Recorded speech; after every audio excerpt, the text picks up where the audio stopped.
Well, good afternoon, everyone, and welcome to the Minnesota SCORE Chapter Workshop, CARES Act Update, What You Need to Know. I'm Janae Cordy, and I'm the workshop coordinator. Before we start this workshop, I'd like to explain a few aspects of the presentation. First, the workshop is being recorded, and the video will be available on the SCORE website, minnesota.score.org, in a few days. If you would like to revisit any portion of the workshop, please visit our website in a few days to view the video. Secondly, the presentation will last about an hour and 20 minutes. After the presentation, the panelists will review your questions and try to answer them as best that they can. If you would like to submit a question for the panelists, please use the Q&A icon on your screen so that we can organize and respond to as many questions as possible. Please include the slide number that corresponds to each of your questions. Registrants may pose more than one question, but please use separate Q&A requests for each of them. Now that we have the workshop logistics out of the way, I would like to introduce our first panelist, Mr. Tom Garov. Tom retired in 2013 after a 40-year career with General Motors Corporation. Starting as a college co-op student, Tom held management positions in auto assembly and executive positions in dealer field management, GMAC finance, customer relations, and contact center management. Tom completed his career at GM with a 6-year assignment in Shanghai. Tom, I'm now handing the presentation over to you. Thanks, Janae. Apologize for my delay in getting logged in here. I changed computers and moved to the office. So next slide, Nabil, please. Just a few housekeeping items on who SCORE is. If you're not aware, SCORE is a nationwide nonprofit organization that is independent resource partner of the Small Business Administration. We provide America's small businesses with free, stresses on the free confidential business mentoring and business educational services, local workshops and webinars as the one that you're attending here. There we have over 300 chapters with 11,000 volunteers serving 1,500 communities. And since 1964, SCORE has assisted over 10 million clients. And the initial acronym was Service Corps Retired Executives, and they've just abbreviated over the years just to be SCORE, but it is indeed a group of retired executives. We help small businesses from the pre-startup phases through research and planning, startup phases into the opening, and through the growth of your business, even to the end at selling and or closing your business. And basically the mentoring process goes from any of those, can include all of those phases or any one of them that you may be in your particular business. And if you're in the need for a SCORE mentor, you can see the Minnesota SCORE website on the bottom of the screen. Feel free to log in there and request a mentor at any time. This slide is just a photograph of the speaker. You can see myself on the left-hand side. I'll be introducing Nabil in just a moment. And then when Nabil is done, he'll be introducing Barry. We're your three presenters for today. Just a little update on the CARES Act and what we're going to cover today. First, we're going to talk about the EIDL loan process, PPP, and we're going to give you some update on the Florida programs. We're going to talk about the Small Business Debt Relief Program, Main Street Lending Program, which is still in the process of being developed, the alternative lending options that may be different from the CARES Act, unemployment short-term compensation program that's available, and then we have guests from First Citizens Bank that will give us some information of what's happening at the point of contact with bank customers here locally. And then we're going to wrap it up with a very complete Q&A session, which we think that you'll find very, very informative, and is going to be a big portion of the presentation. As Janae mentioned at the start, we'll be a little over an hour in our presentation, and we'd like to focus on that Q&A session to give you a chance to ask us any questions about your particular situation or the programs themselves. Just some general observations before we get started into the information and the update. And obviously, this is an economic crisis that's resulted from a medical tsunami that's never been experienced by this country, or quite frankly, anywhere in the world for decades. And the CARES Act continues to be a living, breathing piece of legislation that is debated and changed with each revision. If you, as I'm sure many of us watch the news, you'll hear it talked about daily. And this webinar is an update to those changes since our April 8th webinar. Hopefully everybody on this webinar has had a chance to either attend the April 8th webinar or view the recording that's available on our Minnesota SCORE website. If you have done that, then you'll be a lot more informed, and this webinar will be a lot more meaningful for you as we go through the update. Health and safety practices obviously are going to need to be added to your business practices once we come out of this pandemic situation. And obviously there's going to be some social changes that will affect your business. There was actually some good news. If you're watching the stock market, it's up today. There's some good news about a vaccination that's coming along in very good shape, produced by Gilead. So that's a little bit of good news. And we're hoping that more of that continues to come along, because the first item that needs to be fixed is the health and safety of people. They need to feel safe in order to come out and go to your business and spend some of their money. Prior to closing the CARES Act applications, right after it was introduced, it's important to understand that the government has reacted, and the banking system in this country has reacted very quickly. They processed what had normally been 14 years worth of SBA loans in 14 days. So there's all hands on deck across the banking system of this country, as well as your federal government and the SBA, to process these loans and get as many people money as quickly as they can. Local banks have focused most of their resources on processing these loans. Our friends from Citizens Bank will talk a little bit about some of that later on in the program. And obviously, the dollars got allocated very quickly and were exhausted.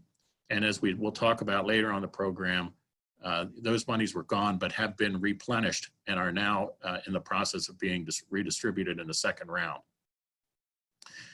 And obviously, you need to continue to study and research all of these programs, and your diligence and staying focused and optimistic and diligent will help you have better success at trying to take advantage of all of the programs, whether it be the CARES Act or not. There are programs out there that you should be able to try to find that will help you getting through this pandemic that we're in and the business slowdown. Next slide. So with that, I'm going to introduce Nabil, who's going to talk about the updates on PPP, the EIDL loans, and the Florida Emergency Bridge Loan Act. Nabil, just to tell you a little bit about Nabil, he's one of our top star members of the 90+ members that we have in Minnesota SCORE. Nabil has been with our group at SCORE for 2 years. He recently sold his company, which he personally founded and that he managed for 23 years. He's a problem solver and entrepreneur, and he draws his various technical and management skills to streamline business processes and operations and minimizing costs and maximizing profitability. Nabil has skills in all areas of business: finance, operations, marketing, sales, IT, and HR. He's even authored a book, Enabling Globalization. He's trilingual, and he holds an engineering master's degree from Brown University and an MBA from Bryant. So Nabil is one of our really valued members, and I'm going to turn the meeting over to Nabil right now. Nabil, you're on. Thank you very much, Tom. Appreciate the intro. Good afternoon, everybody. We're going to be talking briefly about the different key programs from the CARES Act. The PPP loan program is on everybody's minds today. We'll talk a little bit about it, as well as EIDL and the Florida Emergency Bridge Loan. We'll give you an update on it. So the Paycheck Protection Program, as you know, that was part of the CARES Act, which was signed into law on March 27th. However, by April 16th, the $349 billion that were allocated to the EEE fund all dried up. They were all distributed. That happened within 2 weeks' time. However, what happened is, since on April 24th, the president signed into law a relief package that enabled replenishing that fund with $310 billion additional. So everybody that has submitted applications since around April 4th, then that's when the bank started accepting applications. If you have not been approved yet, your application is still in the queue to be approved. And obviously it's going to be processed on a first come, first served basis. So if you have applied for the PPP loan, we do not recommend that you apply again. Instead, contact your banker. Make sure you know what the status of your application is. Make sure that it is complete. By this time, unless there is additional funding allocated for a third round, there is really very little room for error. So you want to make sure that your application is complete and ready to go once the bank can submit it to SBA for their approval. If you have not applied for a PPP loan, we recommend that you do that as soon as possible. The window is narrowing very quickly, and for certain banks, it has not already narrowed to a point where it is unlikely, if you apply through some of the larger banks, that you'd be able to get your application through to SBA because they have such a backlog of applications. So call your local banker, try to work with your local banker first, see what the status of the queue on their side for PPP loans is. If you find that it is not very promising, then look for other options. The other options that we recommend is local community financial institutions and credit unions. The Congress has allocated $60 billion of the $310 billion funds to community development financial institutions and minority depository institutions. So there is a chance that these institutions still have room for new applications. If you have not applied, I would recommend you investigate those. These are live links that we provided with the PDF file for this slide deck. If you click on them, it will take you to additional information. And Barry will be talking about those financial institutions later on as well in this program. Also, it is very important to note that the SBA's guidelines, they're reminding people that they have to self-certify that current economic uncertainty makes this loan request necessary to support the ongoing operations of the applicant. It is very important that you understand what that statement means, because the SBA is going to hold people accountable to this. And because of this, and because of what happened in the first round, SBA created new guidance for the loans. These guidance are stressing that it is unlikely that big publicly traded companies can access the new round of funding that just got approved. And this is because companies must certify that the loans are necessary and that they cannot tap into other sources of funding. In their mind, it is unlikely that a public company which has access to a lot of additional funding through the markets be able to make the required certification. Because of that, we expect a lot of the larger companies that in the first round applied for these loans not to apply for this, for the PPP in the second loan. And that's going to open up more room for the smaller companies, the type of companies that typically work with SCORE, to have a chance to get the funding. Also, SBA and the Department of Treasury has indicated that anybody that had pursued and received a loan that may not feel that that self-certification applies will not be under the scrutiny of SBA if they will return the loan by May 7. And Secretary Mnuchin even added that any company that has acquired a loan of $2 million or greater, that company will most likely be audited to make sure that that self-certification does apply.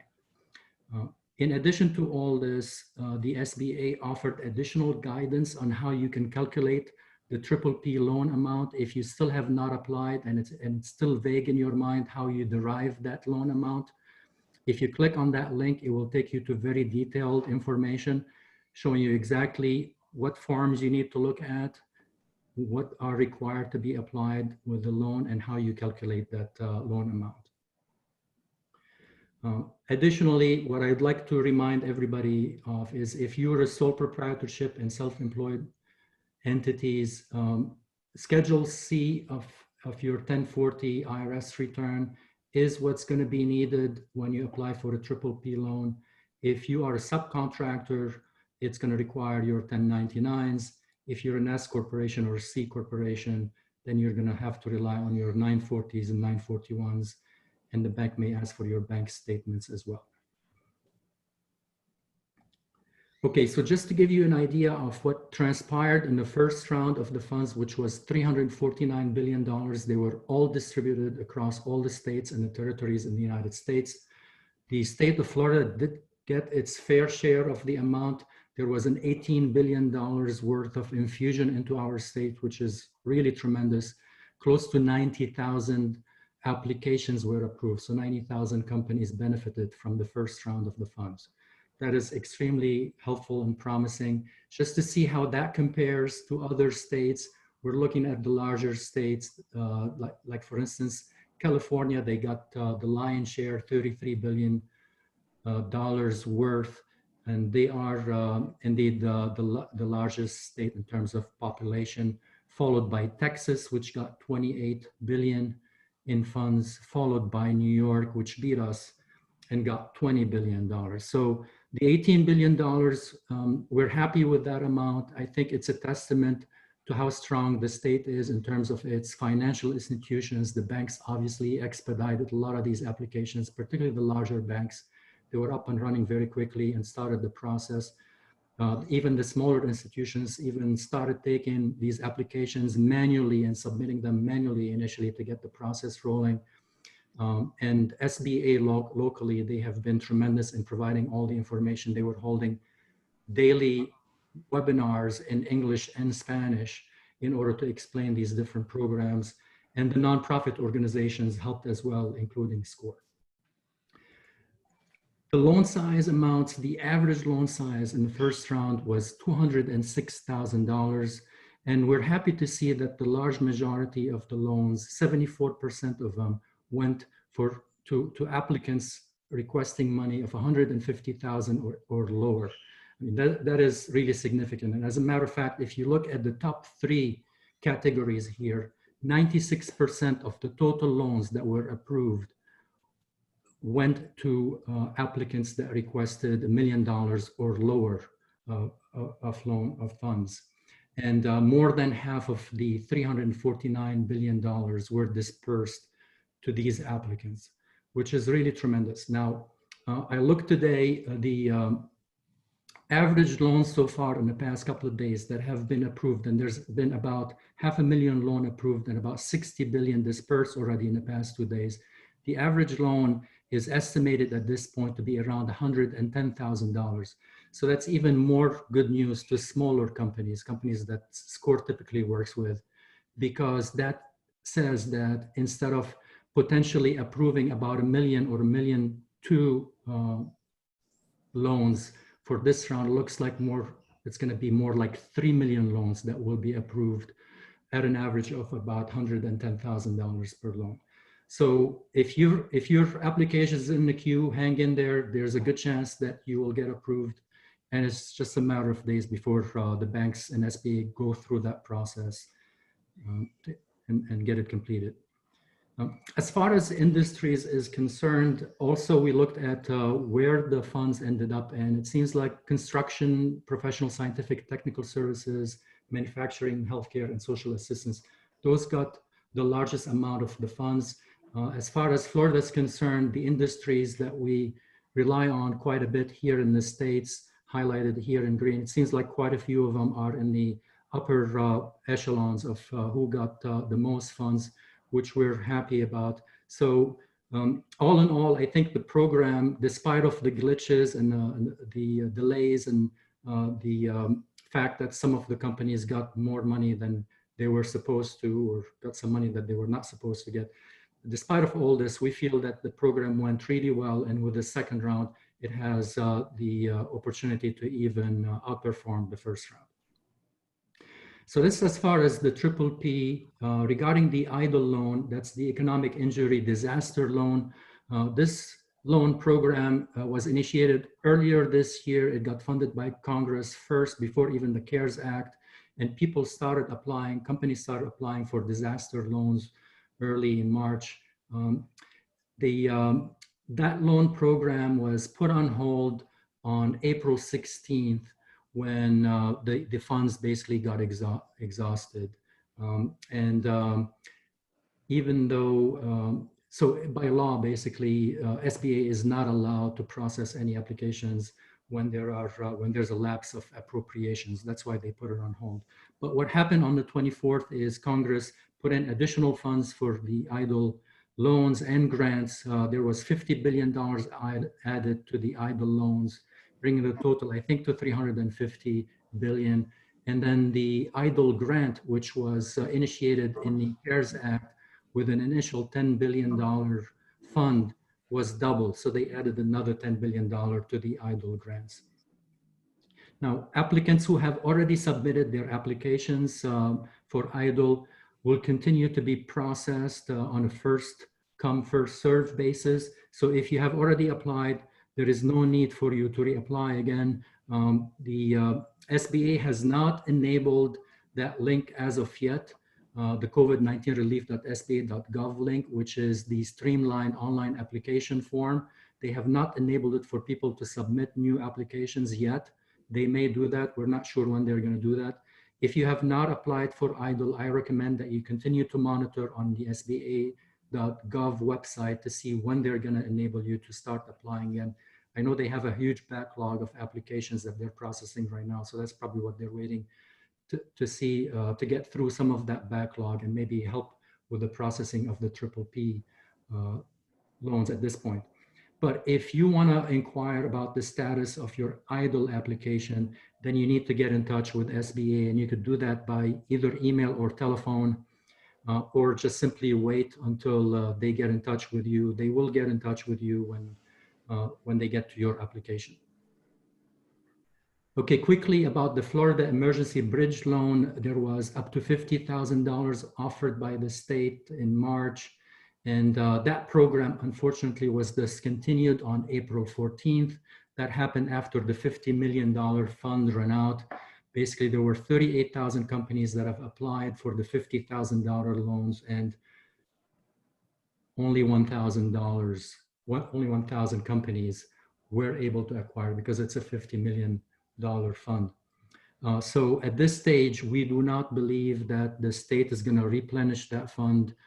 As a matter of fact, not just Florida, most states right now are concerned with the financial aspect of their incoming funds with the lower tax returns that they're getting right now.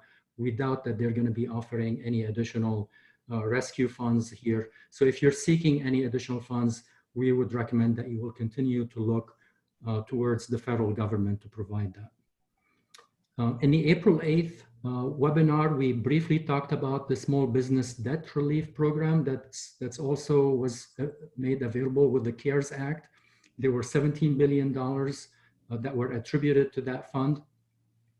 If your small business already has a non-disaster SBA loan, so that's different than the EIDL and PPP loans, you will have the loan payment, principal, interest, and fees paid on your behalf by the federal government for 6 months period, which is really great help, I think.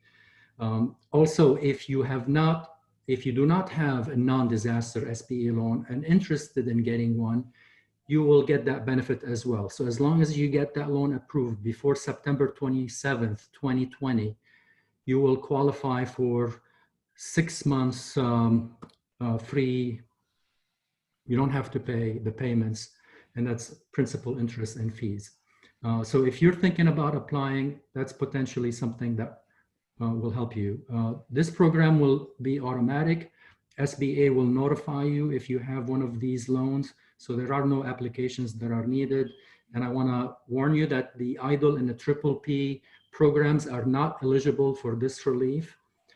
because they have their own deferred payment rules. If you don't know what those rules are, go ahead and review the webinar video that we put on our website from April 8th. We went through those rules. Also, many loans guaranteed by SBA are covered under this program. I will go briefly through them, and I know Denise from First Citizens Bank will discuss some of those programs as well later on in this presentation. So the flagship loan program that SBA offers that's not disaster related is the 7A loan program. It's federally guaranteed. You could get a loan of up to $5 million, up to 25 years to pay it back. You could use the funds pretty much for any kind of working capital or expansions or equipments, assets. These loans are processed through the banks and the credit unions, and the interest rate is roughly around 6% right now. It's typically calculated by taking prime and adding about 2.5% to it. In addition to the 7A loan, there is also the 504 loan program, which is dedicated to buying assets like land, machinery, facilities, or even new businesses. You could get up to $5 million and take up to 10 years to pay it. And again, they're processed by the local banks and financial institutions. And then lastly, there are the microloans, which are under $50,000. If you're interested in acquiring any of these loans, what I recommend is that you wait until the dust settles on the PPP and EIDL loans. We think it's going to take another potentially week before that happens. And then after that, you could go ahead and apply. Just remember, you need to get approved for the loan before September 27th of this year in order to qualify for the 6 months of forgiven payments. With that, I would like to pass the baton back to Tom, who is going to be describing briefly the Main Street Lending Program. Tom? Thanks, Nabil. Great job. There's a lot of great update information there for everybody that was involved in those. Those are the core loans for the CARES Act. So thanks, Nabil. Good job. Main Street Lending Program. Next slide, please, Nabil. This program is work in process. I want to say that again, it's work in process. It was announced very early on when the CARES Act was first approved, and it's aimed mostly at mid-sized companies, probably to generally speaking, and we'll move through this quickly because this program applies to larger companies with businesses up to 10,000 employees, not more than 10,000. So you can see it's a fairly large company and up to 2.5 billion in 2019 revenues. So at SCORE, we have mostly smaller, obviously small sole proprietors, self-employed, people with less than 500, many times less than 50 employees. So this program, while it is out there aimed at the larger mid-sized companies, it is still available to us as smaller business people. However, you need to know that the qualifications is that, you know, it's a minimum of a $1 million loan, which is a significant amount of money for most of our small businesses. And you have to have had at least $250,000 in earnings before interest, taxes, and depreciation, which is EBITDA. And you have to have no debt. So those qualifications right there alone pretty much take a lot of our clients out. And you have to be a business in good standing. Now, financial good standing. So you have to be a pretty solvent business with some cash in the bank. Now, we put this program up there because if you continue to watch the news, you may see that even if you have participated in the PPP program that Nabil just went over, you can participate in this. And they are in the process of discussing. They have put out, there are a lot of bankers and politicians and different groups of people that are involved in talking about modifying the requirements for this loan. So it's not sealed and in an envelope and ready to go. So there may be some modifications to this, which may make it an option for our smaller clients. So that's the reason that we're putting it out here. So keep an eye on the news. It has not been final approved. and some of these criteria for participation may change. The good thing about this is that it's going to be guaranteed through, if you look at the final bullet there, the Federal Reserve and the Treasury, in an effort to entice the banks to participate in these loan programs, they'll be taking on 95% of the risk of the loan. It's like the federal government is co-signing the loan for you. It's right now, the terms are 4 years. The rates are very favorable, anywhere from 2.5% to 4%. There are, at this point, some initial fees, sort of closing fees or points, if you're familiar with mortgages. There'd be some points that you have to pay up front. But once again, it could be a short 4-year term loan. There are no payments due the first year of the loan. So it's basically a loan that you pay back in the years 2, 3, and 4. Those are the guidelines right now. Keep an eye on the news. If it's out there, it may be something you may want to consider going forward in the event that you can't. And one other last thing is you can participate in the PPP program in addition to this one. So it could be over and above something to take you 4 years out. So that's pretty much it for the Main Street Lending Program. Stay tuned and keep an eye on that one. Next slide. So at this point, we're going to introduce Barry, and we're going to talk about some reputable lending sources for alternatives to SBA and PPP loans.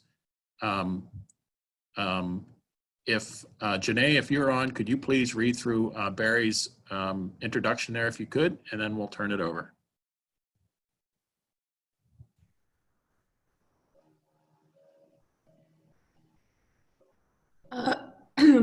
I'm sorry, I don't have Barry's introduction. That's okay. I can introduce myself. Okay, thanks, Barry. My apologies. That's okay. Good afternoon, everyone. My name is Barry Portugal. I've been a SCORE mentor for about 3 years. I have a background in healthcare, but because of all of the financial aid issues relating to the COVID-19 pandemic, I volunteered to be someone who can focus on some of the key issues. So today, my part of the presentation is going to focus on 2 very important topics. First, I'm going to explain where and how to apply for a PPP loan if you haven't done so. We hope you have, because everything we're reading and what we're hearing is that the money for the PPP loans might be exhausted in a week or 2. But I'll explain to you in a moment where you might want to look for a loan application if your bank or if your credit union is not available to you. The second topic I'm going to talk about is unemployment benefits, something that's very important in these days and times. Next slide. So most of us think about banks when we think about getting a loan. Bankers provide important services and can be very helpful when we're looking for loans. So when we think about where to go to apply for a PPP loan, in addition to banks, I'm going to explain what is considered non-banking sources. They can also be a very valuable place to apply. Next, please. This slide is very busy, but what it represents are the 19 banks in the United States that had the most SBA loans last year. These are national banks. These are big banks. And if you attended our April 8th workshop, that list was included as well. The next slide, please. Now, in addition to these national banks, I want to spend a few minutes today talking about what are considered local area community banks. In my experience, they play a very important role for business lending. Most community banks take a personal approach to their customers and can be responsive to PPP loans quickly. Community banks are still accepting applications, and here's a list of those prominent community banks. The next slide, please. In addition to community banks, credit unions are also accepting PPP applications. However, last week we learned that Achieva Credit Union is no longer accepting applications. What happens is when you go on the Achieva website, you are forwarded to another financial institution to apply there. Having said that, we believe that most of the credit unions listed here are continuing to accept applications today. Next slide, please. So part of what I want to talk about are non-banking options. If your bank or credit union isn't being cooperative, if they're not being helpful, I want to talk about fintech companies and intermediary companies that are available to help you with a loan. Next, please. So what is a fintech? Until recently, many of us, me included, had never heard of fintech or what is it. So a fintech company is simply a term that describes companies that process loans with a high degree of electronic technology. That's what they are. And because most operate in a virtual world, they can quickly and effectively process loan applications. Next, please. Some of the fintech companies, like many banks, have been swamped with PPP loan applications. Some are no longer accepting those applications. However, we've learned recently that many of the fintech companies listed here are accepting loan applications, especially if the applicant doesn't have an existing account with those companies. Next, please. With the PPP loan funding that just opened on Monday, there are indeed a lot more places to go to look for a loan. This list will provide you with a link to some of the top fintech companies. Next, please. As I mentioned earlier, intermediary companies are also valuable matchmakers for business owners who are shopping for PPP loans. Intermediaries are just that. They take your information and they match you with an SBA approved lender. This option might be worthwhile for business owners who've grown frustrated trying to get a PPP loan approved. Next slide, please. As Nabil said in one of his earlier slides, when the legislation was approved for this new $310 billion, they allocated additional funds for what are called community organizations. There are two. The first is something called a Community Development Financial Institution, or CDFIs. CDFIs are organizations that serve the community. They don't necessarily serve big businesses. And if you're interested in learning more about CDFIs, there's a link below on the page. Next slide, please. In addition to CDFIs, there are organizations now accepting loans that are devoted mostly to minorities. The minority deposit institutions, or MDIs, are organizations that generally serve the minority community and usually have board members that are mostly minorities.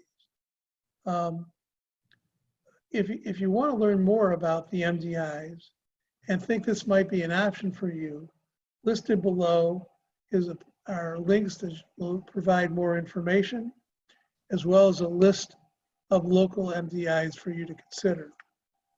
Next slide. So in addition to talking about alternative lending sources, I'd like to spend some time talking about unemployment benefits. Can you wait just a moment? Next slide, please. As some of you have probably heard, there have been some serious delays with the Florida State Unemployment Program. And what I'd like to do this afternoon is to help you understand how you may move ahead in applying for, or in some cases, reapplying for employee benefits. Nabil, I'm going to put it on mute for a second and move to another.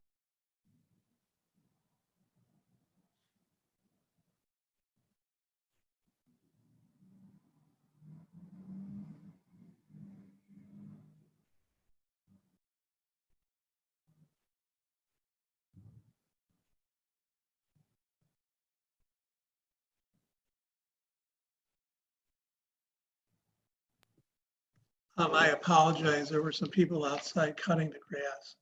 I hope you can hear me better.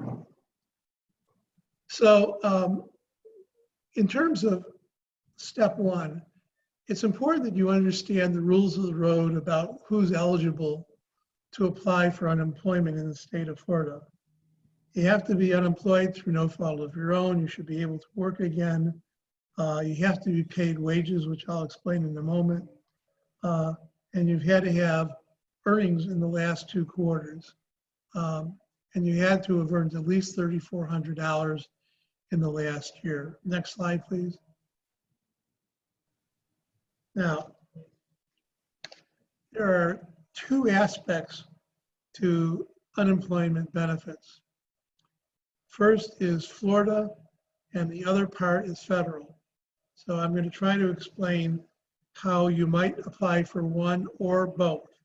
So, first and most important, if you worked in Florida and your employer contributed state unemployment taxes, known as SUTA, state unemployment taxes, then you're eligible for Florida unemployment, as long as you meet the requirements on the last slide.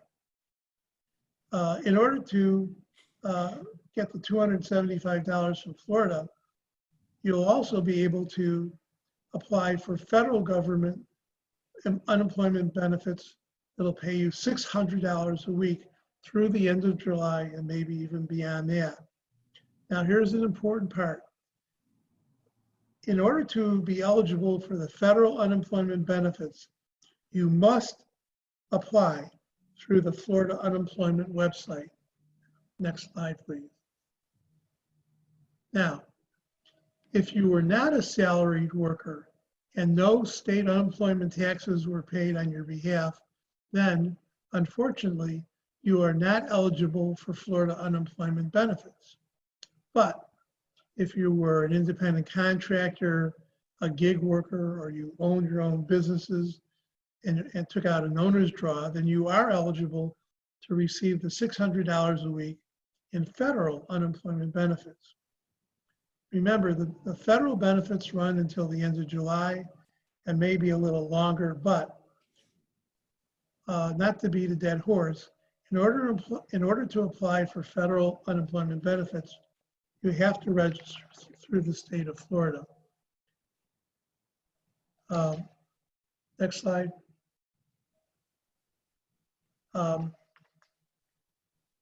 This slide basically explains how you might be able to go beyond the July deadline and get indeed an additional 13 weeks, which would take you through November. But just remember this, all unemployment benefits, both state and federal, are taxable. Also, the program is means tested, and that simply means that you're going to have to show the government that you're out looking for a job. Now, before I go on, I need to explain a few other bits of information about unemployment here in Florida. Based on a news report over the weekend, we learned that 40% of all Florida unemployment claims were denied from March the 15th through this past Monday, 40%. Additionally, the local news stations reported that the Department of Economic Opportunity, which is where you go for your unemployment, the DEO now says that anyone who was declared ineligible and who applied on or before April 4th will need to reapply, because Florida law says that if you were unemployed and you have to reapply at the beginning of every quarter, which was April 1st. So not to make this more complicated than it already is, let me repeat. if you applied for unemployment benefits before April 4th and you have not begun to receive payments, you are going to have to reapply for those benefits. And whether you were a W-2 worker or 1099 worker, you're still going to have to reapply. Now, if you applied after April 5th, the DEO says you'll be contacted to answer some additional questions. So we recognize that this is confusing, but we also recognize that this is a really critical issue to employers and their employees. So as additional information becomes available, we'll post it on our website. Next slide. Now I have a bit of what I think is good news. For employers who want to keep valuable employees, Florida offers a program called the Short Time Compensation Program, or STC. The STC allows employers who have valuable employees to let the employees work shared hours rather than being laid off. The employees who work shared hours can apply for partial unemployment benefits and still work part-time. Next slide. According to the STC website, the program reduces the costs associated with hiring and training new employees and gives the employer an opportunity to retain valued employees. I think this is great. Next slide, please. So, you know, you've heard that there is no such thing as a free lunch. Well, there isn't. Florida set some pretty rigid criteria for the program, which you can read later.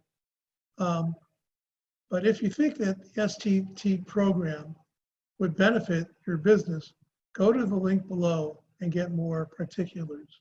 So with that, I want to thank you for your attention. I appreciate it. As we said earlier, we'll be available to take your questions after the presentation. And now I'd like to introduce Denise Gagny and Greg Poznansky with First Citizens Bank. They're here to discuss SBA loans from the banker's perspective. Denise and Greg.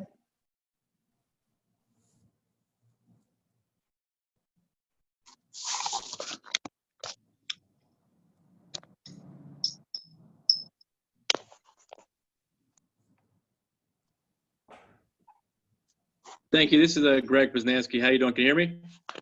Yes.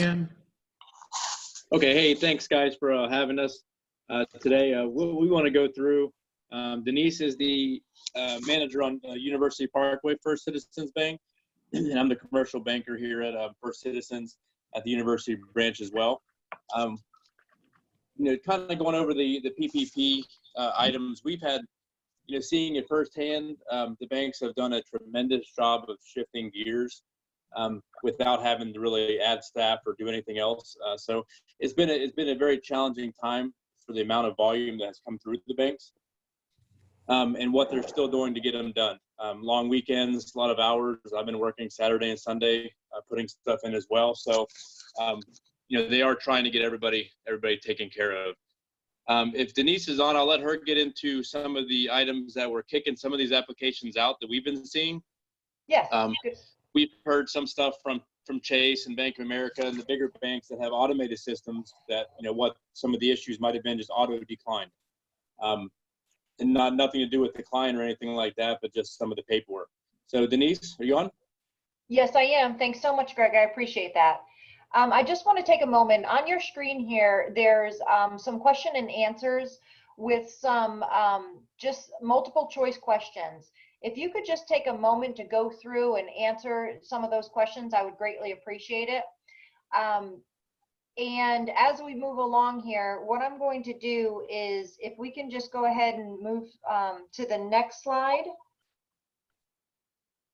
Great. This is Greg and I's information. So if you have any additional questions after the call today, please feel free to reach out to us or email us. If we can't get back to you today, we will get back to you with an answer rather quickly. So make sure you save this slide so you can reach out to us. The next page that we have here is you may be familiar with it, is the PPP application. And what is happening with the PPP application is what we've seen for it to be kicked out. So I wanted to take some time to go over this with you today. Several times I saw very common mistakes, and these were things that we were able to help our clients through prior to actually submitting the application. Some of the larger banks automatically just accepted the application and then declined it with no specific reasons. Greg and I personally went through each one of our clients' applications and, quickly realized what was incorrect or not added on here. So what I want to do with you is, whoever you're working with, or if you've already submitted an application, or if you have been declined, make sure that you go back and you pay attention to these specific items. So on the first page here, you're going to see the top box, top left-hand side, sole proprietor, partnership, C Corp.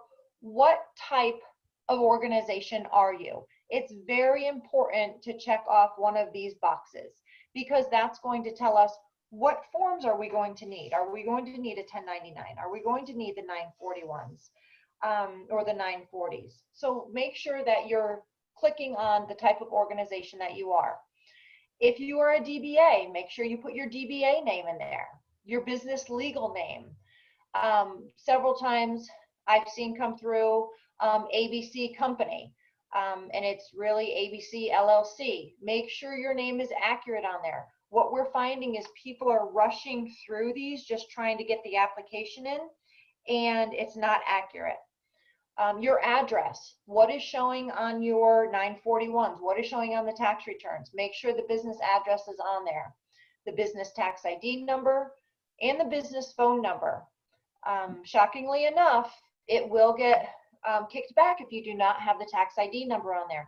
I know you're going to have the documentation, but we need this form completed accurately with every check mark box checked off, every part of it filled out. Who is the primary contact? What is their email address? Now, when we get into the midsection here, we have the average monthly payroll. Now, if you are a corporation and you file and you have a payroll company, they are able to provide you the 941s or the 940s.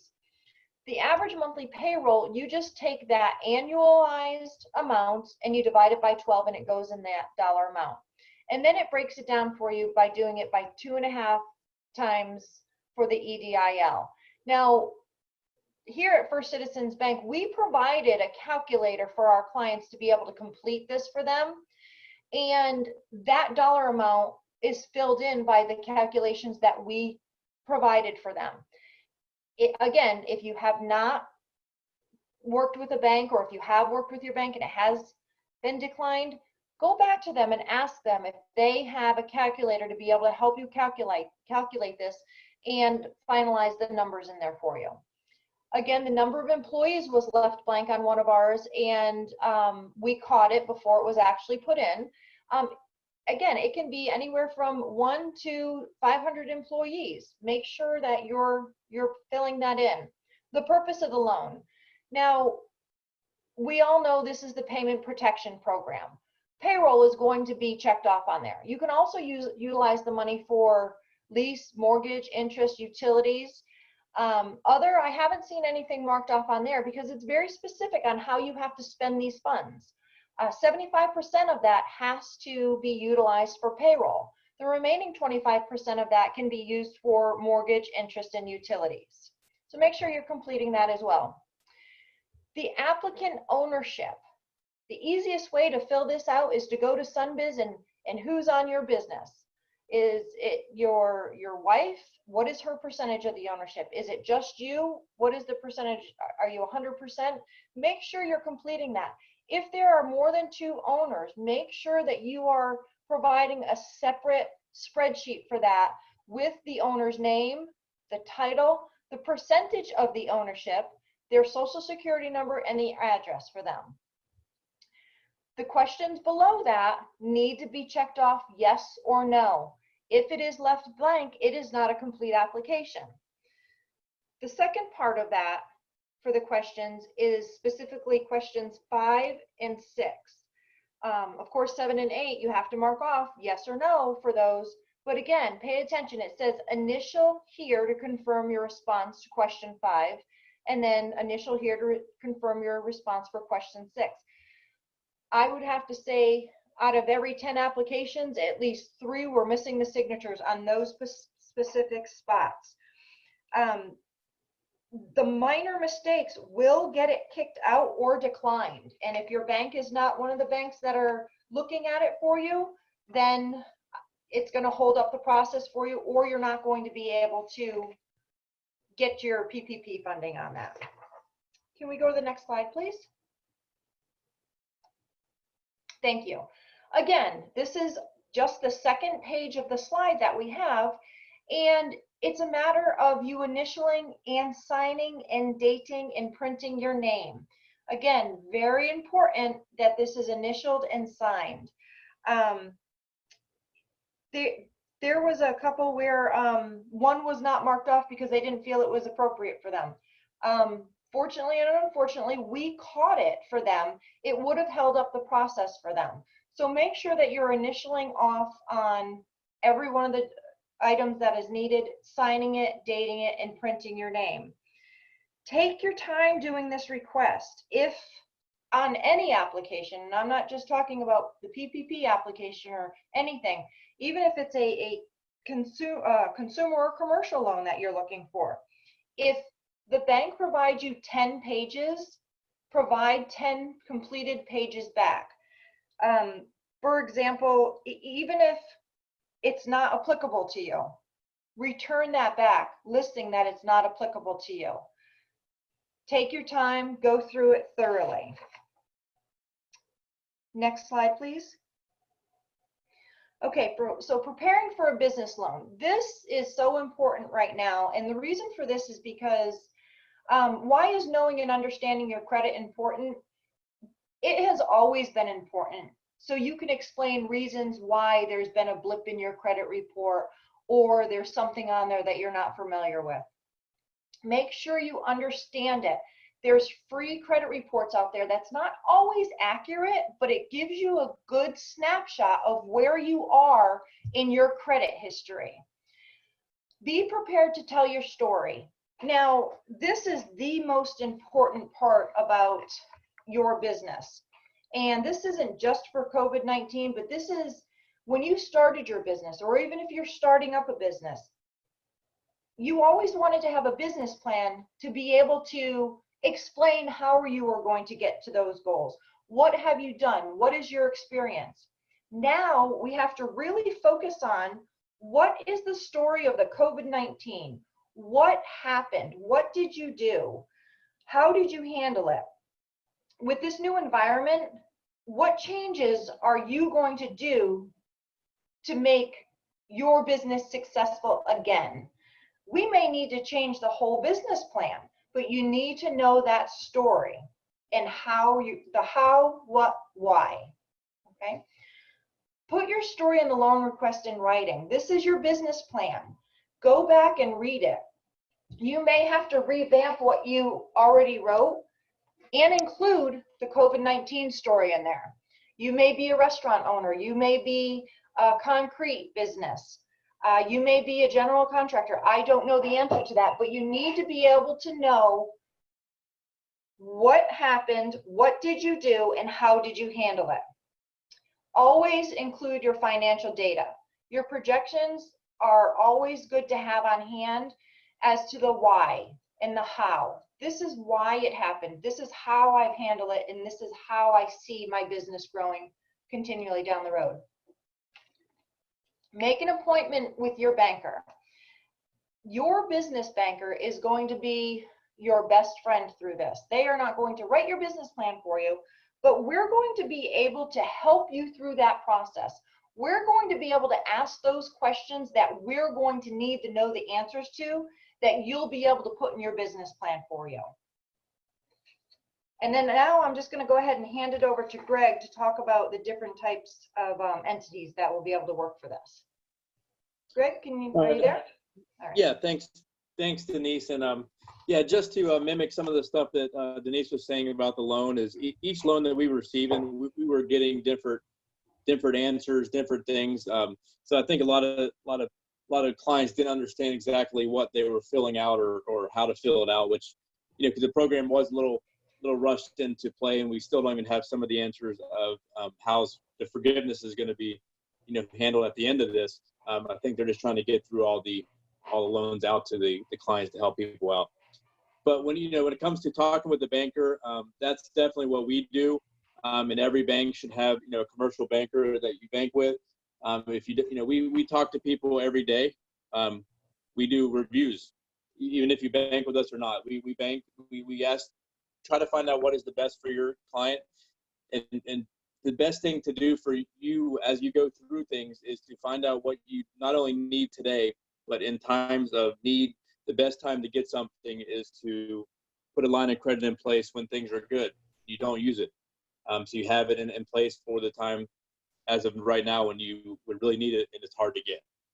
That's a suggestion I would say you need to go back to and put into your plan to get when things turn around, or even discuss now with your bank. Just having a review of your finances as you get into a lot of different rates have gone down. A lot of things have changed right now that can benefit business clients for a long time if we can get some things in place for the types of business. I'm looking at some of the stuff that we you know, as you going through is different types of entity types. Please work with your CPA on what you want to provide and because most of them relate to the tax rate and how you're paying them. If you're paying them on a personal level, or if you're paying on a corporate level, there's different tax brackets, and how you're going to be classified to do these is what you're going to be paying in tax at the end of the year. That's typically run through your business, or if it's like a sole proprietor, it's run through your personal. It's a lot of different items. We listed them here on a page for you, so please take a look at that and call us or ask SCORE if they have any questions regarding that. Next slide, please. Looking at some of the capital solutions. Oh, thank you. Looking at some of the capital solutions that most banks offer. Typical commercial lines, credit lines, equipment finance and leasing, the SBA loans, the 504, the 7A, two different ones we'll kind of explain a little bit earlier. Agriculture and municipal loans, we do that stuff as well. We have specialized departments for that, and most banks do. Certain areas of the banks are really specified in these. And then, typical credit cards and purchasing cards, we offer all that stuff as well as most banks do. Some of the smaller businesses can really benefit from a credit card with some rewards. And then you also have some business loans that right now, if you have an SBA loan or you've been in business 3 or 4 years, it might be a good time to really take a look at your SBA loan. I've been able to, and Denise has been able to refinance some of those variable rates into long-term fixed rates at half the rate. It can really put some cash flow back into your business in a time of need as of now. Same thing with equipment and financing. Great time to purchase new equipment if you can, if you think about the future of what you can go to, or even your current equipment, looking to upgrade the current equipment that you have, or even refinancing that current equipment from a higher interest rate and locking it into a 5-year, 7-year term, and then you're done with it. Typically, the credit lines are managed by the count of sales. One thing that Denise kind of touched on a little bit, and a couple of the gentlemen touched on a little earlier, is the way the bank's going to be looking at a lot of things right now is going to be your story of how your business has gotten through this current situation. You may have been a very successful business owner and had done a lot of sales last year, but are the sales going to continue, and at what rate are they going to continue is how the banks may look at new loan opportunities going into the rest of this year. Banks are still lending. We're still lending. We're still looking to provide opportunities. Just we want to have the solution that's going to best fit you to come help you through this situation and put you into the next 2 or 3 years that can really benefit the client to provide solid solutions in their business. Next slide, please. Different types of loans are the typical term loans. Length of those vary. If it's a commercial building, they go up to 15, 20, 25 years. Some of the smaller, what we're seeing right now in the market is the shorter term fixed term rates are really reasonable and a lot lower. Some in the 3% and stuff like that.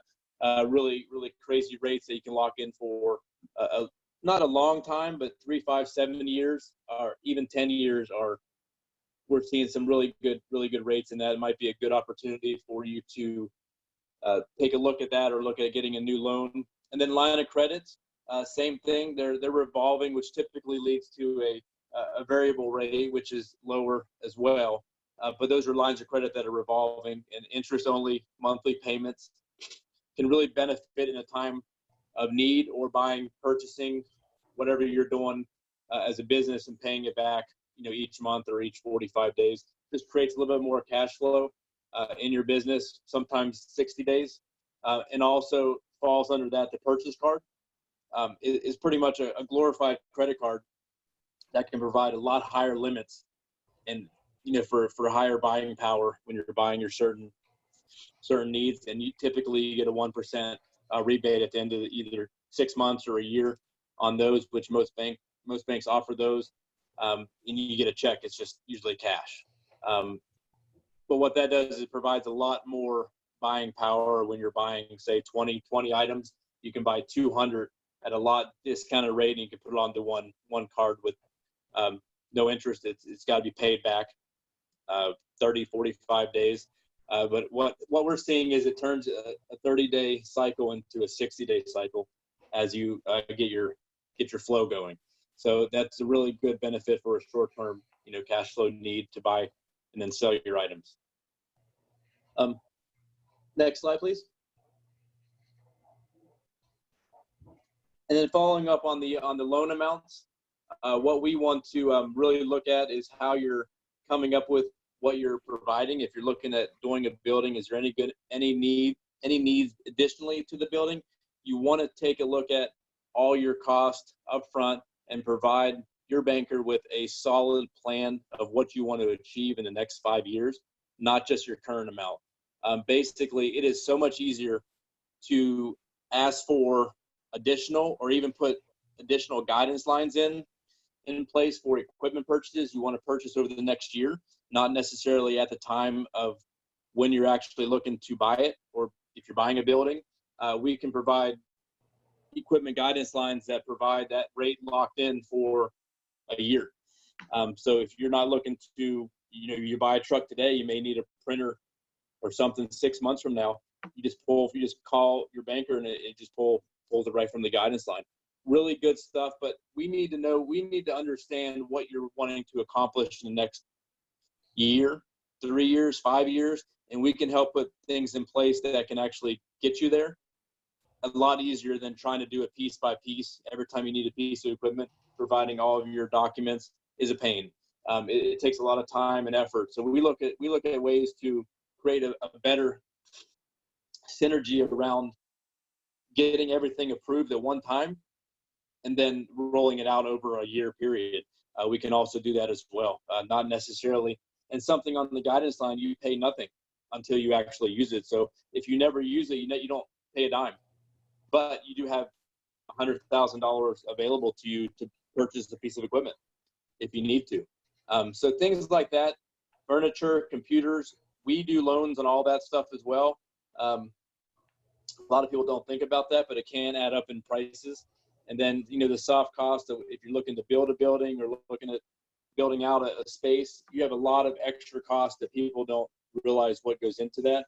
Engineering, architectural design, marketing, hiring even a consultant to figure out what space you want to do or how to put it up, can provide a lot of extra costs that you really don't think about on a basis when you're asking the bank for a loan. So just don't think about the loan as what I want to buy this for $250,000, But really, if you're going to sit down with the banker, ask them how they can help you. And if they don't understand, and find somebody that actually will sit down and help you. Sometimes people are too busy and don't take the time. They just rush the thing right through, and you got your $50,000 loan, but you really could have gotten a lot more out of that 10 minutes that you took to put all your stuff together, and then you don't have to do it again with somebody else at a later date. Next slide. Thanks, Greg. I appreciate that. Yeah, those are excellent points to be able to look at alternate options should the PPP funding not come through for you. We do know that it is going to run out sooner rather than later. And if you're in the queue, that's good news. It doesn't necessarily mean that the funds are going to be guaranteed to be provided to you. So a couple of the other options that we talked about earlier in the slides was the 7A program. And the SBA 7A program is great for clients that are interested in buying their own business or just needing additional working capital. Again, I can't stress enough on the business loans that you're looking at doing to be able to provide your story. Your business plans are what is going to lay the foundation of what you need. And looking for a 7A program to look to buy a business or a working capital, this may be a great time to be able to look at these options for you, to be able to see what opportunities you have. And I just, provided a little bit of information here on, the maximum loan amounts, 5 million to 3.7. It's really important to be able to understand what the SBA can help us with and what they have helped us with. Sometimes an SBA is not always the best options for you or the business owner. I can't stress enough on how important it is to talk to your banker. I know I've worked with Greg long enough where somebody will come in and say, I want an SBA loan. This is what I want. I hear that they're great, and they are great, but sometimes they're not the perfect fit for what you're actually looking for. Yes, the term can be up for 25 years on real estate and 10 years for working capital and equipment. It is a great opportunity, but make sure you're talking to your banker to find out what is going to be the best product for you to be put into. Next slide, please. Now, the SBA 504 is another great loan. This is for owner-occupied properties. If you own your own business, you do have to be the owner of that and utilize that, and you have to be 51% utilizing that building. Really important. Like it says, it partially guarantees these business loans, which incentivize lenders to loan money to small businesses. If you have real estate and you need to, and this is what's going to happen is we have business owners that utilized a whole area of their building, and now we work from home, a good majority of us. Well, they have an asset, they have the business, they may need some funds to be able to do a build out in there, to be able to portion it off, to be able to still have to own 51 or utilize 51% of that building, but to be able to make maybe doctor's offices in there or partition it off to rent it out to somebody else.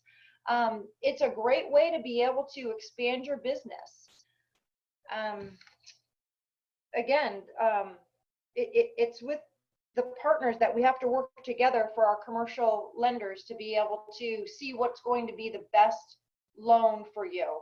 I think the PPP program is wonderful. I think it's a great opportunity to be able to help these businesses through the pandemic. I just cannot guarantee that everybody will be able to be funded for that. So make sure you're looking at other alternatives. Make sure that if you're not going to reach out to Greg and I, talk to the bank that you have a relationship with. Build that relationship with them. Help them understand your business and where you want to go with it and how you see it. And they'll be able to walk you through that process. They'll be able to tell you what we need to be able to get you to that next goal. You're all successful business owners or future business owners. We want to be able to take you to that next level. So Start nurturing that relationship with your commercial banker. Ask those questions, let them understand your business, and see what's going to be the best product for your business. Next slide, please. Now, SBA is a great product, but there are ineligible industries that we're unable to help, specifically nonprofits. Here's just a list of what we are unable to, or what the SBA is unable to provide funding for. And I think you all have a printout of this as well, or in a format that you'll be able to pull up later. But again, our contact information is out there for you to email us. Let us know what kind of questions you have, or if there's anything else that we can help you with. And next slide, I believe back to you.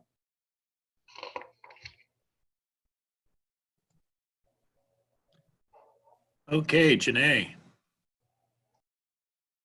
All right, so we have, oh, first, I think we have a poll going. If the attendees want to answer that, give them a few seconds.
Maybe give it another minute or so.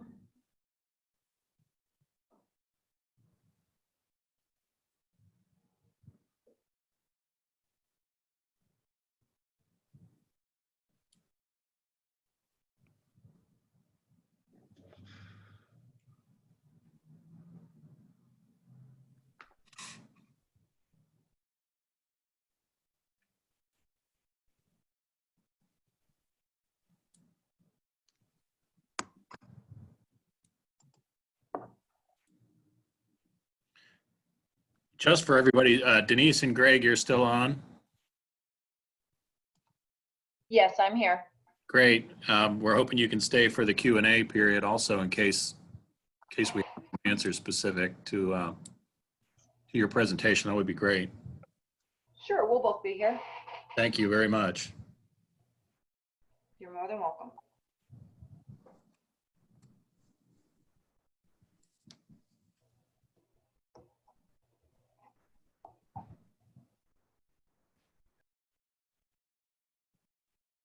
Okay, let me know when you think it's a good time for me to get started on the questions. You could go ahead, Jenny. I'm going to leave the poll running for whenever people submit it. Okay, sounds good. So we have 9 questions right now. Some of them I think were addressed earlier in the presentation, but it might be good to just answer them in case anyone missed a chunk of the presentation. So the first one is, are standard SBA loans being processed separate from PPP loans? And I think maybe that's a good question for Tom or Nabil. Yeah, SBA loans and PPP loans are handled separately. SBA currently is extremely busy trying to process the PPP loans, banks as well. So I have a feeling that over the next few days, when the PPP funds expire, bankers and the SBA individuals will have a little more time to dedicate to EIDL and non-disaster SBA loans. But theoretically, you could still apply for all 3 loans simultaneously when SBA is willing to receive your application. Okay. Are there any programs available for a buyer in the process of acquiring a business and looking for an SBA loan? As a non-disaster loan, right? Correct. I think, as I understand it, and Denise, you may want to jump in here, the standard SBA 7A loans, as I recall, one of the requirements was you had to be in business a minimum of 2 years was one of the requirements. The SBA typically, prior to this disaster, when we just would have normal clients that were inquiring about SBA loans, we at SCORE were always telling the clients that SBA was not in the business of loaning money to startups. So Denise, can you address that just briefly? Sure, not a problem. Originally, that is correct. 7A was not in the business of doing startups. There are certain preferred lenders that are willing and able to do startups. I go back to making it a very important mark that you have to know your business plan. You have to have that ready to start up as a startup business for you.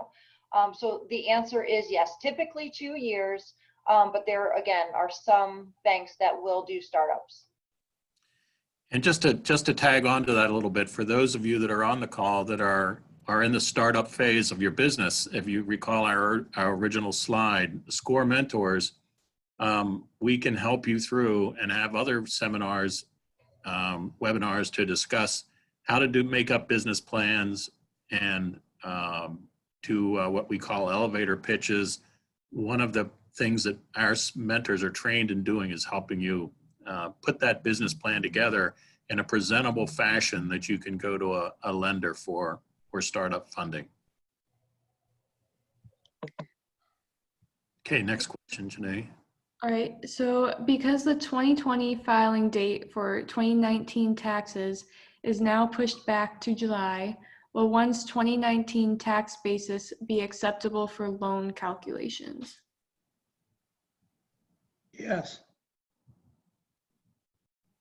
Yes, they will be. That's what we're utilizing now for the PPP. Okay. So next question. This is for Barry. Some of the banks that were listed are not currently accepting applications right now. What do you have to comment on that? We have probably more than 100 clients over the last couple of weeks who are applying or in the process of trying to apply. And we've heard that before. My recommendation is to look at those fintech companies that were on the slide. You can go to those hyperlinks and pull them up. It's my understanding that many of them are accepting applications for PPP loans, and the intermediary companies are as well. And the point I'd like to make about this is that because it's a PPP loan, the applicant does not have to pay a fee. So even though you're going to go outside the traditional banking system, if I were a small business owner, facing this now, I would go to the fintech companies and start looking there. Okay, so for the next question, someone asks, are vacation rental owners who file their income on Schedule E eligible for PPP, EIDL, or federal unemployment?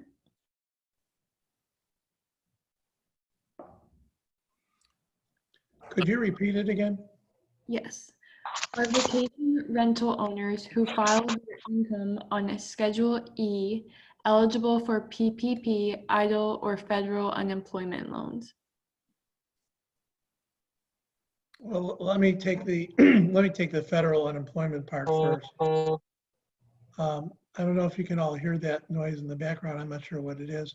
There are no restrictions about filing for federal unemployment.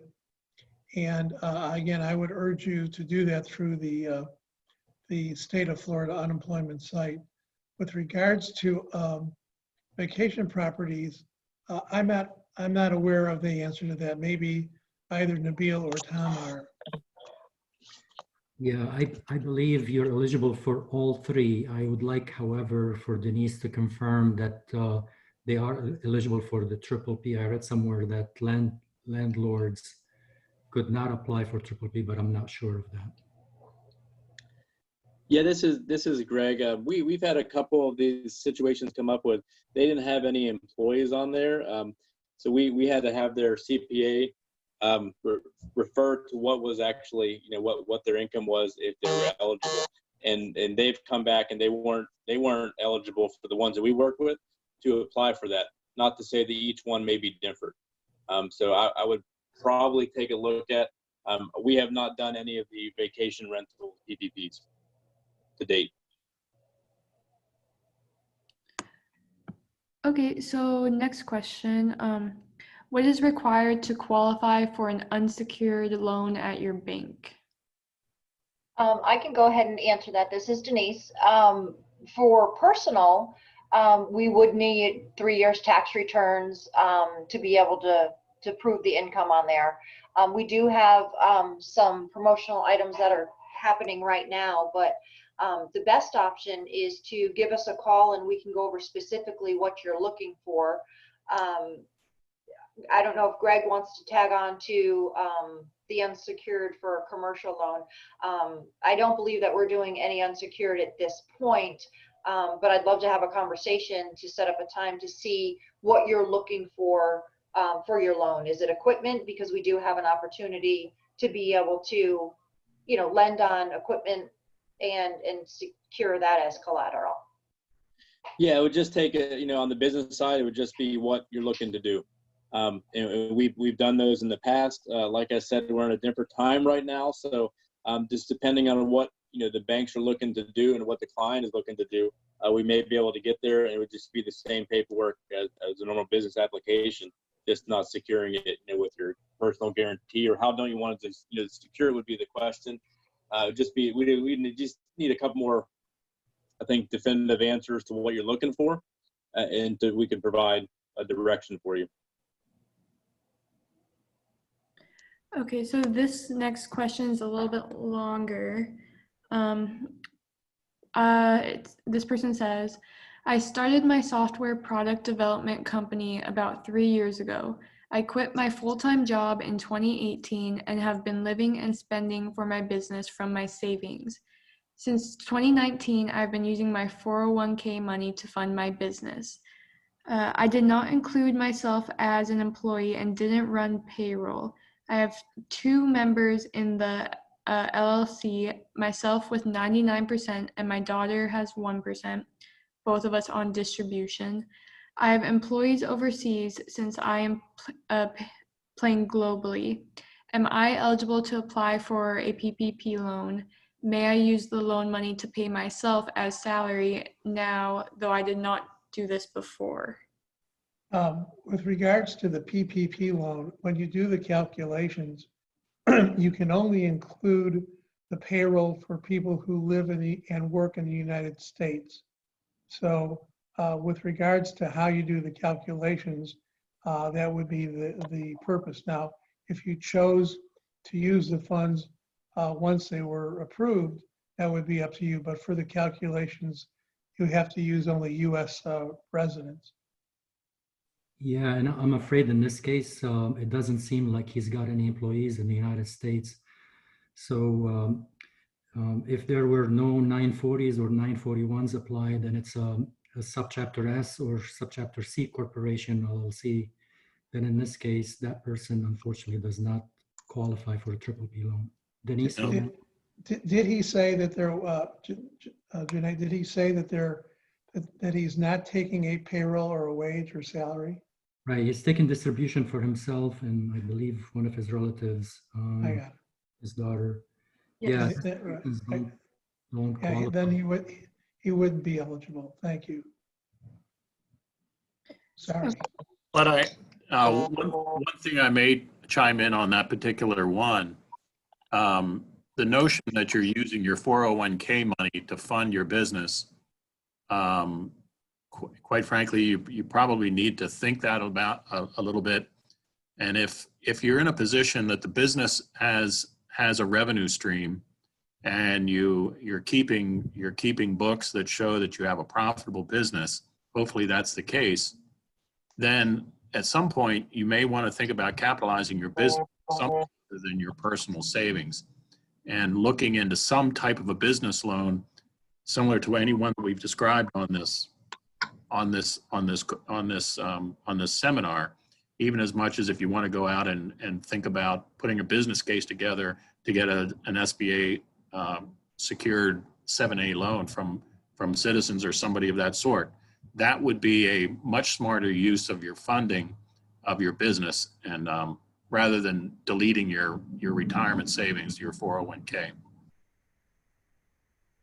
Yeah, this is Greg from First Citizen. There might be some options as well as a 401k. They do offer some loans through the 401k program and the SBA. They can use that 401k to back the injection into it. So we've seen that where you still keep your funds in the 401k still working for you, but they pull them out to use it for the loan as well. That's just some different options that they may be able to look at for the 401k. Also, I'd like to add, you can apply for an EIDL loan, and if you do, you may qualify for $1,000 of the EIDL grant. So that may be something you may want to look into when that streamlined application is enabled again on the SBA.gov website. All right, so next question. This person says, we don't have any employees. We only use independent contractors. Are we a candidate for an EIDL loan anyway, regardless of not having a payroll? Yes, EIDL loans are not related to the payroll. That's the PPP. So if that company has under 500 employees and qualifies based on the eligibility requirements for an EIDL loan, which are quite substantial right now, they'd be able to apply for an EIDL loan. Okay, so this person asks, I am a Schedule C tax return filer. Will a bank accept my PPP application? As long as you're currently with your bank where your business account is held right now, they should be able to accept your application. I can't speak on their behalf. Currently, First Citizens Bank is unable to accept any additional applications. Work with your banker and see what they can do for you, if they can at least accept the application to be able to hold on to it if there is additional funding left over, to be able to go through that with you and make sure it's accurate. Hopefully, they'll be able to do that for you and at least to review it and then hold on to it if there is something that comes up in the future and put you in the queue for that. Okay, and this person also wanted to add that they don't have any payroll. How would that affect it? Unfortunately, you do have to prove your payroll in order to apply for the PPP. Again, that individual would be a good candidate for the EIDL. Yeah, usually with Schedule C, individuals don't pay themselves a payroll. So the PPP amount will be decided based on the Schedule C net profits at the end divided by 12 multiplied by 2.5. All right, next question. What is the best option for a fairly new nonprofit to apply for a loan or grant to help cover basic operational fees like rent and utilities? We do not have salaries yet, as we are all volunteers as of now. Well, if I understand the question, if there is no salaries, your organization would not be eligible for a PPP loan. Right. If I could get a little more information about the entity type, if there are no salaries and you're a subchapter S corporation or C corporation, obviously you will not qualify for a PPP loan. You would be able to apply for an EIDL loan. But you know, there is something else too. There are a lot of other programs outside of the PPP and the EIDL loans that are the focus of our conversation. But you know, here in the Sarasota Manatee area, there is a community foundation and many other organizations are indeed offering loan arrangements and some grants for nonprofits. I would direct you to those websites to explore what they are offering. Okay, next question. Can you receive both PPP and unemployment? If so, since I was submitted to unemployment and cannot re-access that claim number, do I reapply now, and is the site working? Does that original claim number complicate my application? Well, let me again take the, the unemployment part of it. This announcement that they just made last night is that anybody who applied for Florida unemployment before April 4th and has not received any benefit payments is going to have to reapply. I can't imagine the chaos that that's going to cause. And we're going to be on the lookout to see for more direction from the unemployment department. But you're going to, if you applied before April 4th, whether you were a W-2 worker or a 1099, or even if you were applying for federal unemployment and you have not yet begun to receive your benefits, you are going to have to reapply. Right, and as far as applying for both, yes, you can apply for both, but just keep in mind, if you do get the PPP loan, this is supposed to be your paycheck, right? So you're employed again. You'd have to report back to unemployment that you're employed again. So you will not qualify for unemployment benefits once you start paying yourself from the PPP loan. When that expires 8 weeks down the road and you go back unemployment, you could apply for unemployment again. Yeah, I think, you know, Beal, that's a great comment, because part of what the owners of small businesses are going to have to consider is more strategy than anything else. If you look about when you think your business might be able to open up, whether it's next week or next month, and you think about what kind of staff you need to open the business, and you wonder whether or not you're going to get a PPP loan or not, all those factors have to be taken into consideration, because in trying to fund your business and get it open and working, you're going to need to have the employees there. And that's another reason to consider that STC program I mentioned earlier. Barry, that's a good point too. I may tag onto that a little bit for those on the call. There are situations where businesses are applying for PPP loans. Keep in mind that to qualify for the forgiveness piece, it's 75% has to be used for payroll, and then the other 25% can be used for the for other issues that are specified in the agreement. That being said, some businesses are qualifying for PPP loans, submitting all of the proper documentation, and they may or may not use that 75% for payroll. They may use it for, as Barry's explaining, there may be other startup issues that they may need funding for. And in that particular case, where you get to the end of the crisis and you haven't used that 75% for payroll, that loan simply turns into an unforgivable loan that you have to pay back under the terms of the PPP program, and you just miss that unforgivable piece. That may be something that you may want to consider in lieu of, you know, other options such as unemployment for your employees. But it's a case-by-case basis, and strategy and understanding the programs, which is why we have these webinars, is always helpful. Tom, one more point about the PPP. If you get the PPP approved and you get the money, and you think about how you want to use the money and when you want to use the money, In the worst case scenario, if you don't use it for the purposes they said and the loan isn't forgiven, please remember that the percentage is only 1%, and they defer that for 6 months. So from a strategic point of view, as you think about what you want to do, if you're lucky enough to get a PPP loan funds, think about how you want to use the money.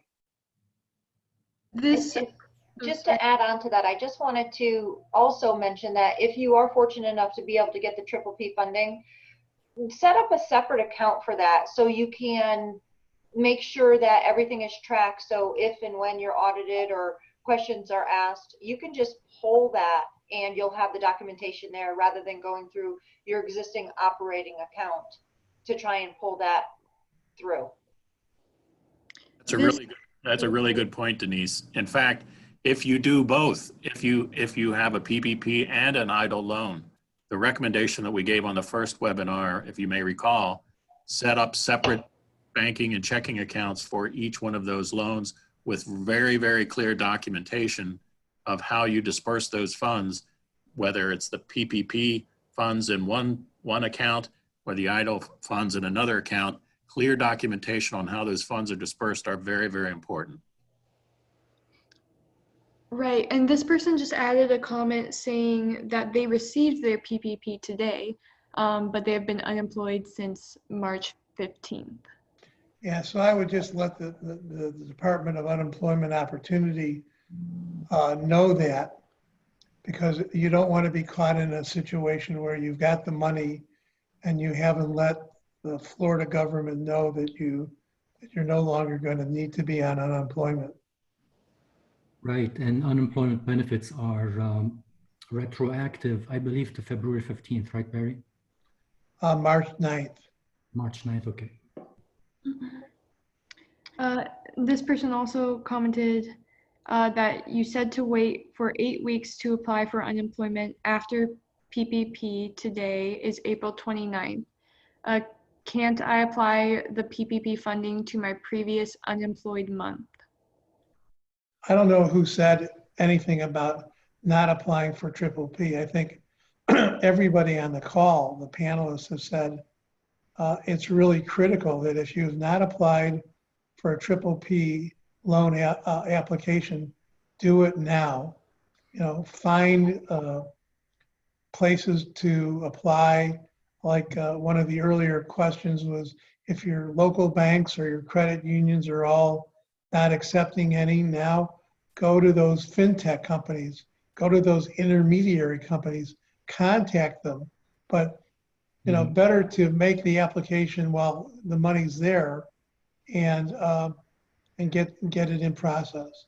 Yeah, I believe the question is whether they could use the funds they just received today as of the time of their unemployment. So basically, backdate. And the answer, I think, is yes, as long as you spend it on your payroll. So, and you have to spend that money within 8 weeks' time from the day you receive the loan. So as long as you spend that money, you could pay your employees on back salaries, but that means that they're no longer unemployed during that time. So they can't apply for unemployment for the same period. Okay, so next question. Actually, this is more of a comment, and maybe Denise or Greg can touch on this. This person said that they use private contractors, and the bank they use said that they can't help them. I would probably need some additional information on that. When they say private contractors, what type of entity are they, and are they providing the private contractors with a payroll, or do they pay them direct? So I really can't answer that one without understanding a little bit more about it. Yeah, for the PPP program, you cannot add the amount that you pay private contractors, people that you pay on a 1099, into the calculations of the PPP loan. So if all your payroll is through 1099s, you will not qualify for PPP. And the reason for that, Nabil, is 1099 contractors are eligible to apply for PPP themselves. Is that correct? Absolutely, yep. Yeah, that's why they have that rule. Okay, next question. Are any of these loans or programs ever converted to grants? If so, what is the criteria? Right, so the triple P loans are forgivable loans. So it is kind of a grant disguised in the form of a loan, but you'd have to pay the money that you get from the triple P loan has to be dispersed in very specific way in order for it to be forgiven. So at least 75% of it has to be paid to payroll expenses within an 8 weeks period from the day of receiving the loan. If you do that, and then the rest of the 25% is spent on, let's say, rent and utilities, then 100% of your loan is forgivable. So you have to follow these specific rules for the triple P to be forgivable and therefore become a grant. Also, with the EIDL loan, when you apply for EIDL, you could request up to $10,000 grant. SBA told us that they're providing that grant based on the number of employees in your company. So let's say you have a company with 5 employees, they're issuing $5,000 grant. If you have a company with 20 employees, the maximum you could get is $10,000 grant. That EIDL grant you could use the funds pretty much for all your operational expenses, regardless whether it is payroll or regular bills, or you're paying contractors, or whatever it is that you have to pay that you would have otherwise been able to pay had the COVID-19 crisis not occurred. All right, so this person commented, I heard you say that sole proprietorship, self-employed, S Corp, and C Corp, but I didn't hear you say anything about LLCs. If you are an LLC, can we apply for PPP and EIDL loans? Yes, you can. Most LLCs file under either being an S corp or a sole proprietorship or a partnership. So based on how you filed, there are specific requirements that you have to follow in order to derive the amount of the triple P loan and what kind of forms are needed to file along with the triple P application. Denise or Greg, if you want to add to that, go ahead. No, yeah. go ahead, Greg. No, just the same thing. It's basically you're using the LLCs. We've processed many in the LLC for the application, and it's also it would be what the name is on the application. So if the names are ending in an LLC, you want to use that as what box to check. Okay, so that kind of goes into what the next attendee asked, which they said LLC is taxed as an S Corp. So what box should be checked on the PPP form? So you're taxed as an S Corp, so you would choose S Corp. Okay. So I think we answered this question towards the beginning, but someone else asked, could you talk about the new bill in regards of SBA loan lending for business buyers in the process on getting financing? So I think that's kind of the non-disaster related loans. Yes. And so one of the SCORE Minnesota mentors wanted to mention a reminder that the IRS and Treasury have an employee retention credit program and the federal tax deferral program. I don't know if any of you want to touch on that. The federal tax deferral program we covered. If you want to go back and take a look at the first April 8th webinar, we covered that at that time. And that, once again, to Barry's point about strategy, taking advantage, I think, of the federal tax deferral program may, as I recall, may eliminate you from the PPP qualification, but is certainly a strategy you may want to consider if you have a significant number of employees and you're paying a significant amount of federal taxes for them. That may be worth a look-see. the Employee Retention Credit Program, I can't talk to that. Is there anybody that? Yeah, that's basically part of the same program. And actually, Congress is looking right now at a fourth stimulus package up to $1 trillion in benefits. And much of the funds are being directed towards employee retention credits, where the government will pay companies back payroll taxes and more. So like a negative payroll tax basically will be applied on companies in order to encourage them to keep employees and kind of subsidize some of those employees to stay on the payroll. So keep following the news. That could be a huge bill that could help employers and employees, particularly employers who have a lot of employees on board that want to keep them through this crisis.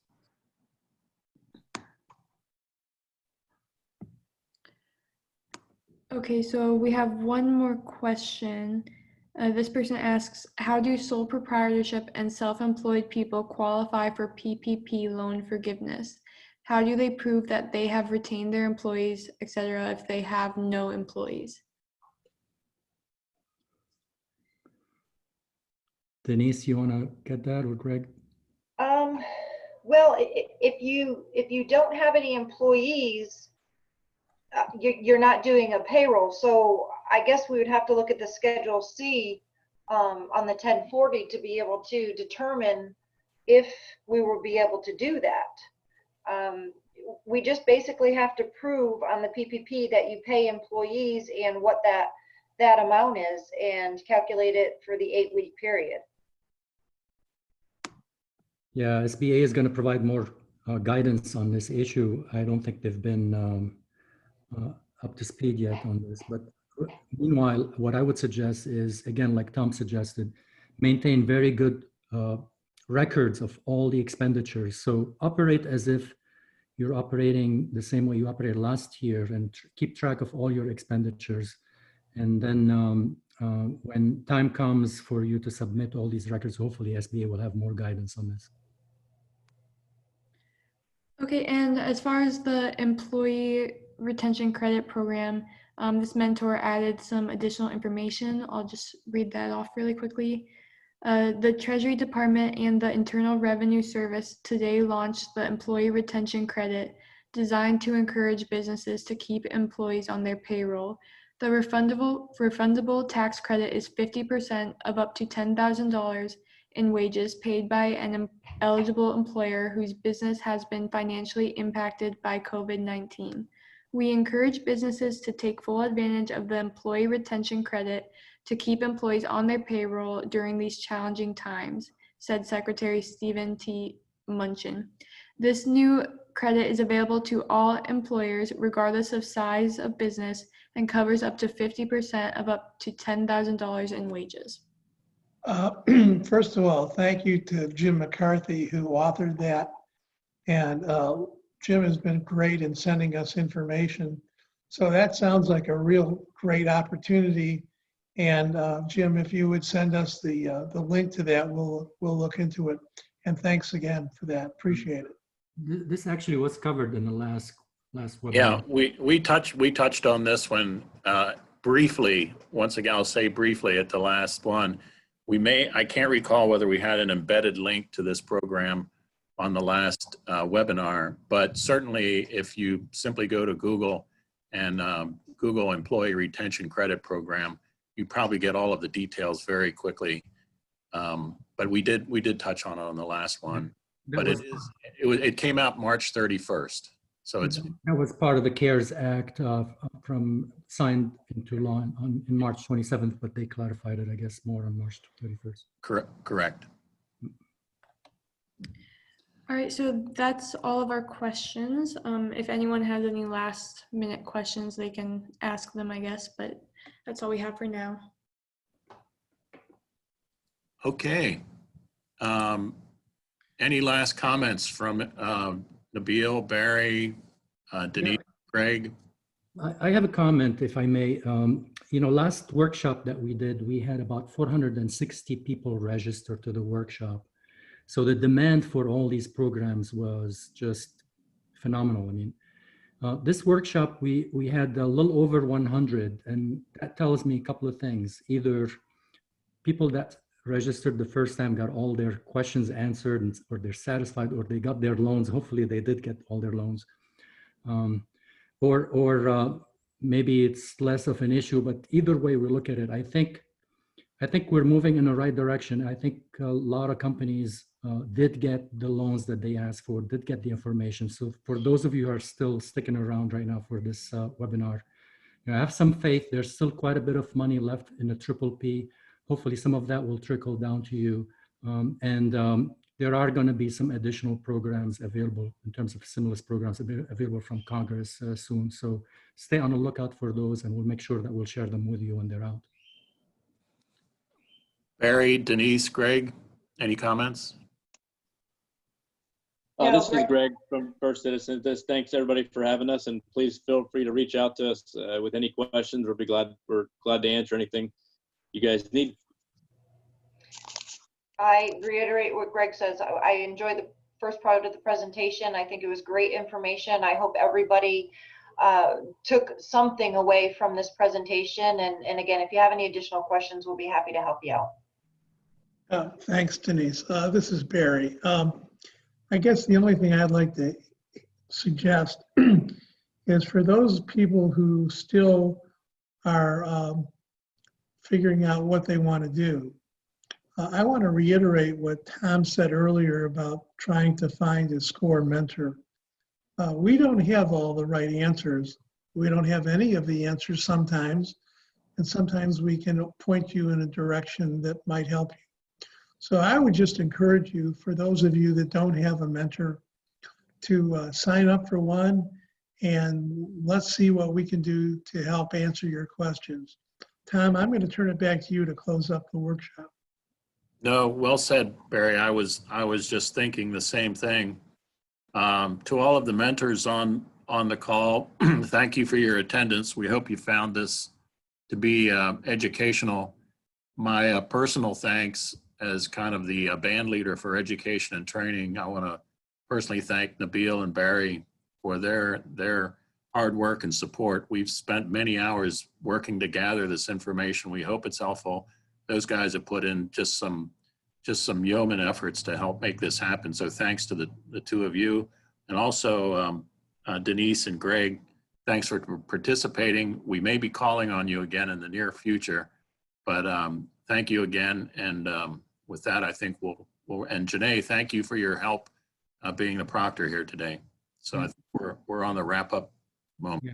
And Tom, there is going to be a survey, quick survey, if people can fill it out when they exit the Zoom webinar, they'll be able to do so.